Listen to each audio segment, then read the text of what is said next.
기록되어 있는 것처럼 저는 우리 주님께서 교회를 사랑하시고 그리고 교회를 위하여 자신을 주심과 같이 사랑하는 아내가 있습니다. 그런데 이제 2주간 지금 떨어져 있고 이제 월요일 날 이제 고향 갔다가 처가에 갔다가 이제 돌아오게 되는데 공식적으로는 2주 동안 너무 보고 싶어서 입술이 부르틀 정도로 지금 너무 보고 싶은 게 공식적인 저의 이야기이고 비공식적으로는 비공식입니다. 듣고 바로 잊어버리시길 바랍니다. 절대 세워나가면 안 됩니다. 혼자 있는 것도 너무 좋더라. 자유함을 느끼고 있더라. 뭐 그런 이야기입니다. 비공식입니다. 그런데 여기서 문제를 하나 내볼까 합니다. 아주 쉬운 문제이니 잘 듣고 하나 둘 셋 하면 그때 한번 다 함께 정답을 한번 맞춰보시길 바랍니다. 하나 둘 셋 하면 그때 맞추시면 됩니다. 그러면 이토록 정말 사랑에 맞지 않는 저의 아내가 지금 어느 나라 사람일까요? 그래서 지금 어느 나라에 가서 화요일 날 귀국을 하는 것일까요? 자, 하나 둘 넷. 하나 둘 셋 하면 분명히 답을 하시라고 2번이나 그렇게 반복해서 했는데 방금 제가 뭐라 그랬습니까? 하나 둘 넷 했는데 정답을 하시네요. 마지막에 함정이 있는 줄 모르셨죠? 맛있는 점심 드시고 졸음 오실까봐 잠 깨보라고 이렇게 한번 재밌게 한번 시작해 보았습니다. 성도님들, 가화만사성이라는 말이 있죠. 집이 가정이 행복하면 모든 일들이 다 잘 된다라는 그러한 말입니다. 그렇습니다. 5월 가정의 달입니다. 이 가정은 너무나도 중요합니다. 그래서 개인적으로는 5월만이 아니라 1년 12달 365일 그렇게 가정의 날로 지정해도 정말 부족할 만큼 가정은 매우 중요하다라고 생각이 듭니다. 그래서 하나님께서도 친히 교회와 함께 제정하신 것이 바로 이 가정인 것입니다. 그러면 성도님들, 이토록 중요한 가정, 특히 그리스도인들은 이 그리스도인의 가정을 어떻게 하면 그러면 아름답고 화목한 가정으로, 그리고 또한 세상과 구별된 거룩한 가정으로 세워갈 수 있는 것입니까? 하나님의 말씀에 따라 남자와 여자가 부모를 떠나 둘이 합하여 가정을 이루고, 그리고 그 다음 또한 생육하고 번성하고 땅에 충만하라는 그 하나님의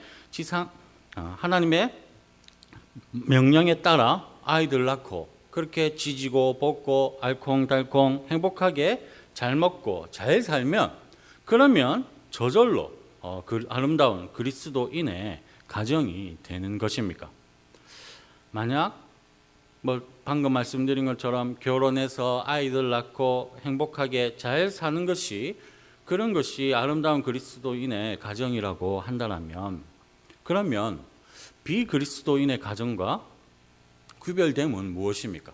얼마든지 비그리스도인의 가정도 결혼해서 아이 낳고 행복하게 잘 살 수가 있는 것 아니겠습니까? 그러면 도대체 이상적인 정말 아름답고 거룩한 그리스도인의 가정의 모습은 어떠해야 합니까? 오늘 말씀을 통해 그 정답을 살펴보고자 합니다. 그러므로 오늘 말씀을 통해 그리스도인의 가정이 어떠한 가정인지를 깨닫게 되기를 바라고, 그리하여서 하나님이 기뻐하시는 가정, 하나님의 은혜가 충만하게 역사하는 가정, 거룩하고 아름다운 그러한 그리스도인의 가정을 세워가시는 그런 모든 성도님들 되시기를 바랍니다. 그러면 오늘 말씀에서 이야기하는 그리스도인의 가정이란, 첫째, 부부가 서로 존중하고 섬기는 가정입니다. 그런데 사도 바울은 부부가 다 존중하고 섬겨야 한다라고 말씀하지만 아내의 섬김을 먼저 말씀합니다. 우리 22절 말씀에 기록이 되어 있는데, 아내 대신 우리 여성도님들께서만 함께 우리 봉독하도록 하시겠습니다.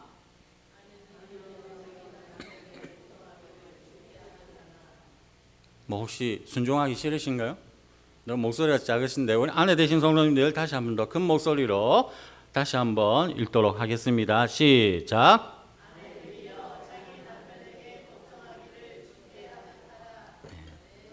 아멘. 네. 아내들에게 주께 복종하듯 남편에게 복종하라고 명령합니다. 그런데 여기서 복종하라로 번역된 이 헬라어 단어는 무엇 아래라는 전치사와 배치하다라는 그러한 단어가 합쳐진 말입니다. 즉, 이 단어를 문자적으로 해석하면 무엇 아래에 배치하다, 낮은 위치에 두다가 됩니다. 그러니까 아내는 스스로를 낮추어 겸손히 낮은 자리에서 남편을 섬기라라는 그러한 의미인 것입니다. 그런데 명심해야 할 것은 이 말씀을 아내에게 주셨다라는 것입니다. 그러니 남편이 적용할 말씀이 아니다라는 것입니다. 즉, 아내가 잔소리할 때, 아내가 남편 말 무시할 때, 그때 아내에게 여보, 에베소서 5장 22절에 어떻게 기록되어 있죠? 주께 복종하듯 남편에게 복종하라고 기록되어 있네요. 그러니 토다지 말고 잔소리도 하지 말고 내 말에 복종하세요 라고 해서는 안 되는 것입니다. 또한 22절 말씀은 남성 우월주의를 지지하는 말씀도 아닙니다. 그러니 남편이 아내의 복종을 강요하기 위하여서 그렇게 잘못 해석하고 적용해서는 안 되는 말씀입니다. 남편은 22절 말씀이 아니라 잠시 뒤에 살펴볼 25절 말씀에 순종하면 되는 것입니다. 그러므로 한 남자의 아내된 여성도님들, 그리스도께서 교회의 머리됨과 같이 가정의 머리는 남편임을 인정하시기를 바랍니다. 그래서 스스로를 낮게 여기고 가장인 남편을 섬기시기를 바랍니다. 남성이 우월해서 가부장적인 그러한 사회라서가 아니라 하나님께서 남편을 집안의 가정으로 세우신 후 예수님을 섬기듯 겸손히 섬기라고 그렇게 명령하셨으니 그 명령에 따라 남편을 사랑하고 섬기시기를 바랍니다.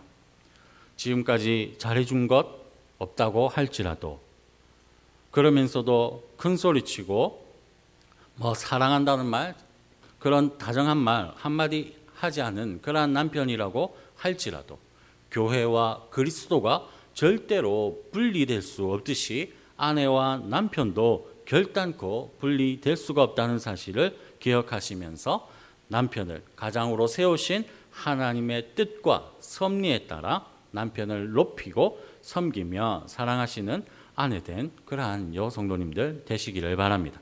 그리하여서 하나님께서 부어주시는 은혜로 행복한 그러한 가정 이루어 나가시기를 바랍니다. 그러면 가정에서 아내가 남편을 섬겨야 한다면 남편은 아내에게 어떻게 해야 합니까? 25절에 기록되어 있으니 이번에는 남편 되시는 분들만 한 목소리로 읽어보도록 하시겠습니다.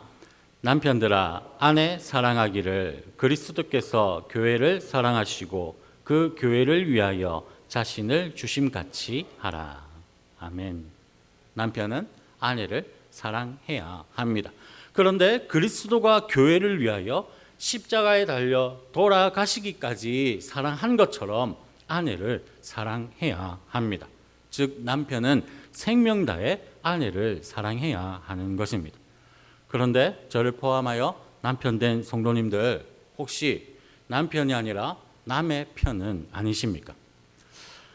참 저도 사랑하는 아내의 남편이라서 종종 남의 편이 될 때가 있습니다. 이 시시비비를 가리려고 하는 것이죠. 이 참 남편들의 나쁜 버릇인데, 제발 남편 된 성도님들, 저도 회개합니다. 혹 아내가 잘못했다라고 할지라도 아내 편 되어 주시기를 바랍니다. 그리고 목숨을 바쳐서 교회를 사랑하셨던 예수님처럼 목숨 다해 아내 되시는 분을 사랑하시기를 바랍니다. 평생에 내가 한 일 중에 가장 잘한 일은 당신을 만나 결혼한 일이라고 지금 혹시 옆에 아내분이 앉아 계십니까? 그러면 지금 그 말 전해 주시기를 바랍니다. 진집사님 옆에 아내 계신데 혹 그러면 지금 옆에 앉아 계시지 않는다면 꼭 예배 마치고 가정으로 돌아가셔서 꼭 고백하십시오. 나와 결혼해줘서 지금까지 함께 살아줘서 고맙다고, 그리고 사랑한다고, 그리고 앞으로도 지금처럼 행복하게 둘이서 그렇게 살자라고 말입니다. 사랑하는 성도님들, 한 아내의 남편이십니까? 그러면 예수님이 교회를 목숨 다해 사랑하셨듯이 아내를 사랑하시기를 바랍니다. 말로만이 아니라 절대 감출 수 없는 진실한 사랑을 행동으로, 그리고 고가의 선물로 표현하시기를 바랍니다. 그리고 아멘이 없으신 것 같은데, 꼭 남편분들, 비록 부족한 저의 입술이지만 저의 입술에 나오는 이 말이 하나님의 말씀이라 생각하시고 순종하시기를 바랍니다. 사랑 표현하시기를 바랍니다. 그리고 한 남편의 아내 된 여성도님들, 비록 남편이 아니라 정말 왼수같이 느껴질지라도 주님께 하듯 남편에게 순종하고 남편을 섬기시기를 바랍니다. 그렇게 서로 부부가 하나 되고 서로 존중하고 사랑하며 섬기는 그러한 가정이 바로 그리스도인의 가정이 되어야 하는 것입니다. 그러므로 말씀에 순종하여 이를 실천하심으로 인하여 성도님들의 가정에 예수 그리스도의 사랑과 하나님의 은혜가 충만하게 역사하게 되기를 주님의 이름으로 축복합니다. 그리고 그리스도인의 가정이란 둘째로 부자 간에, 부모 자식 간에 서로 존중하는 가정입니다. 앞서는 아내에게 먼저 말씀했는데 이번에는 자녀에게 먼저 말씀을 합니다.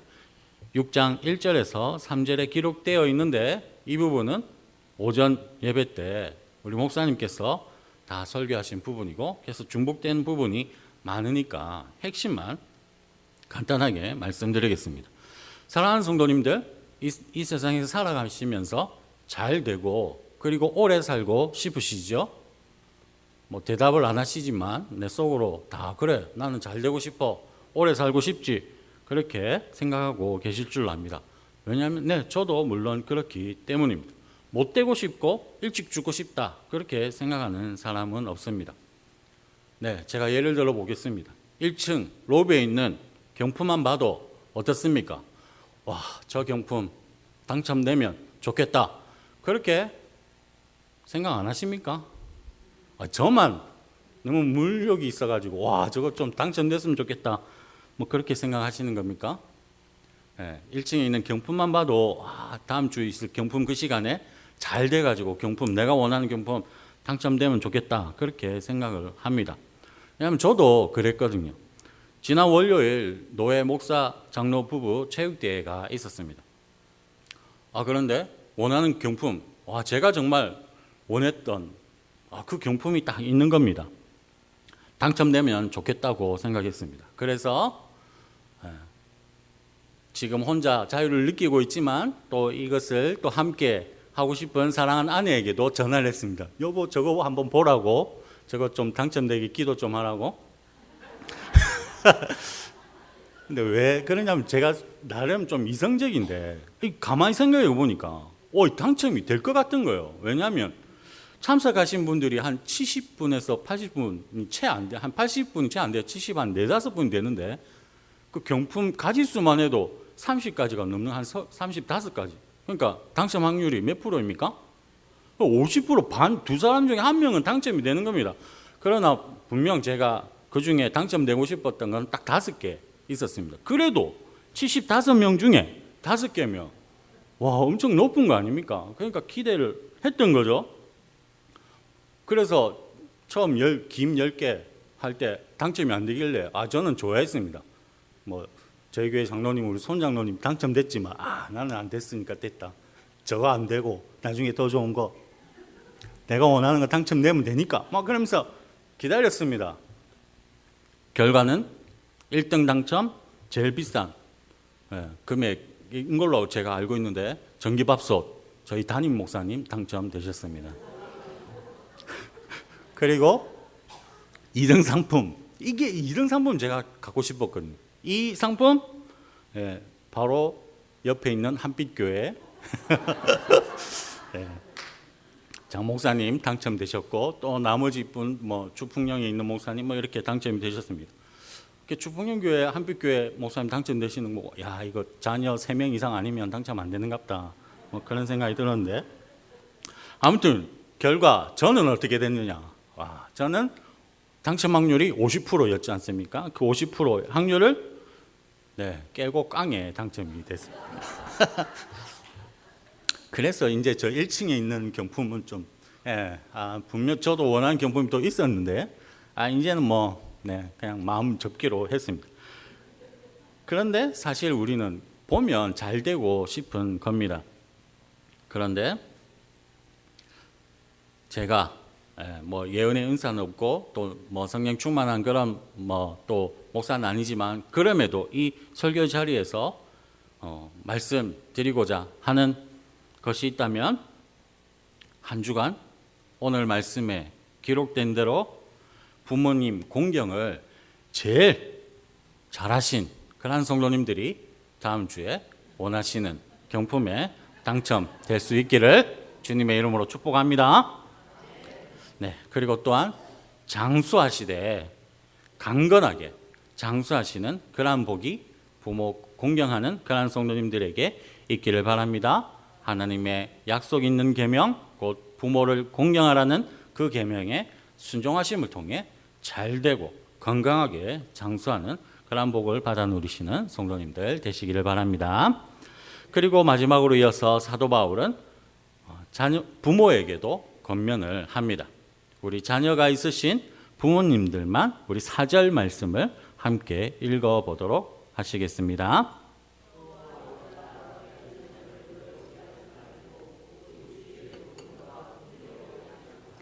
아멘. 그리스도인 부모는 자녀를 노엽게 하지 말고 오직 주의 교훈과 훈계로 양육해야 합니다. 성경은 사랑만 주고 자녀가 해달라는 것 다 들어주라고 말씀하지 않습니다.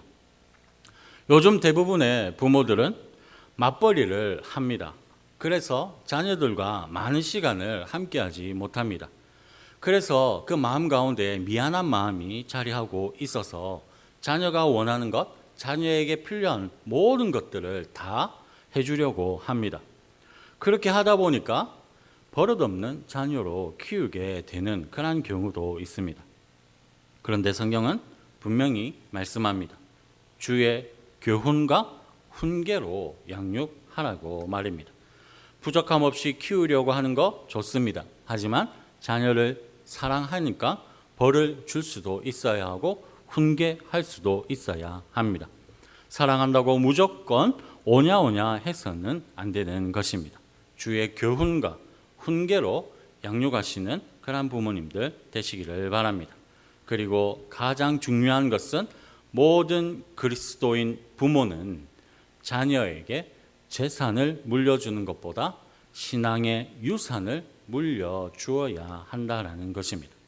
말씀을 가르치고 혹 말씀대로 살지 않을 때 말씀으로 훈계도 하면서 자녀들이 믿음으로 자라날 수 있게 해 주어야 하는 것입니다.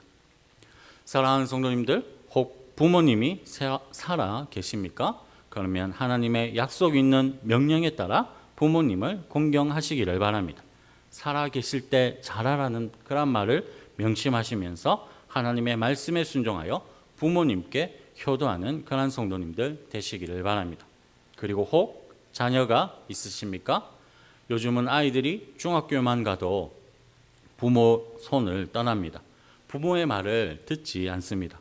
그럼에도 부모인 성도님들 기도의 무릎으로 또한 눈물의 기도로 자녀를 위해 기도하시고 자녀를 사랑하며 주님의 교훈과 훈계로 자녀들을 양육하시기를 바랍니다. 학교와 학원에서 열심히 공부하게 하시되 동시에 하나님의 말씀도 가르치시기를 바랍니다. 그렇게 부모와 자녀 간에 서로 사랑함으로 임마누엘 하나님이 성도님들의 가정에 항상 함께하여 주셔서 웃음꽃이 피어나는 그러한 행복한 가정 이루어 가시는 성도님들 다 되실 수 있기를 주님의 이름으로 축복합니다. 바울은 오늘 읽은 말씀에서 가정과 관련된 아내와 남편 그리고 자녀와 부모의 관계에 대한 구체적 지침을 말씀하였습니다. 곧 아내는 죽게 하듯 남편에게 복종해야 하고 남편은 그리스도께서 교회에 하셨듯이 아내를 사랑해야 합니다. 그리고 자녀들은 주 안에서 부모님께 순종하고 부모님을 공경해야 하며 부모들은 자녀를 주의 교훈과 훈계로 양육해야 합니다. 그런데 가족을 구성하는 이러한 아내와 남편, 자녀와 부모에 대하여 권면하는 오늘 말씀에서 공통적으로 포함되어 있는 그러한 표현이 있습니다. 그것은 바로 주님입니다. 즉 그리스도인의 가정에서 부부와 부모 자녀 간에는 어떻게 해야 하느냐? 한마디로 하자면 주께 하듯 하면 되는 것입니다. 그래서 오늘 읽은 말씀의 핵심이 바로 5장 21절 말씀인 것입니다. 우리 5장 21절 말씀을 마지막으로 다 함께 읽어 보시겠습니다. 그리스도를 경외함으로 피차 복종하라. 아멘. 그리스도를 경외하는 성도는 서로 복종해야 하는데 가정에서부터 그것이 이루어져야 한다라고 말씀하고 있는 것입니다. 이를 다른 말로 표현하자면 아내가 남편에게 복종해야 하는 이유, 남편이 아내를 사랑하는 이유는 그리스도 때문이라는 것입니다. 또한 자녀들이 부모님을 공경해야 하는 이유도 부모들이 자녀들을 말씀으로 양육해야 하는 이유도 예수 그리스도 때문이라는 것입니다.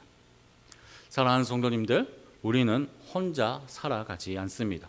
누군가의 남편이자 누군가의 아내로 살아갑니다. 또한 부모임과 동시에 또한 자녀로서 우리는 이 세상을 살아갑니다. 그러므로 우리는 피차간에 서로를 위하면서 사랑하면서 살아가야 합니다. 그것이 바로 그리스도의 구원의 은혜를 아무런 대가 없이 공로 없이 받아 누리는 그러한 성도의 마땅한 삶인 것입니다. 그래서 성도인 남편과 아내는 서로 사랑하고 서로 복종하며 순종해야 합니다. 또한 성도인 자녀는 부모를 공경해야 하고 동시에 부모는 자녀를 신앙으로 잘 양육해야 하는 것입니다. 모든 그리스도인은 그리스도를 경외하는 그러한 마음으로 겸손히 주님 보이신 본을 따라 서로를 높이고 섬기며 사랑해야 하는 것입니다. 이것이 바로 하나님께서 정하신 가정 생활의 지침입니다. 그러므로 하나님의 말씀에 순종하여 5월 이 가정의 달에 하나님의 사랑과 축복이 넘치는 그러한 아름다운 가정으로 더욱 아름답게 세워나가시는 그러한 은혜가 이 자리에 계신 우리 모든 성도님들의 가정에 충만하게 역사하게 되기를 주님의 이름으로 축복합니다. 하나님 아버지, 하나님의 은혜로 하나님의 자녀 되게 하여 주심을 감사를 드립니다. 이 큰 은혜 감사하며 하나님의 크신 은혜 받아 누린 하나님의 자녀로서 하나님의 말씀에 순종하며 살아가게 하여 주시옵소서. 오늘 말씀에 기록된 대로 그리스도를 경외함으로써 서로를 섬기고 사랑하는 그러한 우리 성도님들 되게 하여 주시옵소서. 그리하여 하나님께서 약속하신 은혜와 축복이 우리 성도님들의 가정에 차고 흘러넘치게 하여 주시옵소서. 주님 때문에 사랑하고 주님 안에서 섬기며 주님으로 인하여 화목한 가정 되게 하여 주시옵소서. 5월 가정의 달을 맞아 더욱 아름답고 거룩하고 은혜와 행복이 충만한 그러한 그리스도인의 가정을 이루어 나가는 우리 모든 성도님들 되게 하여 주시기를 바라며 우리를 사랑하시는 예수 그리스도의 이름으로 기도드립니다. 아멘.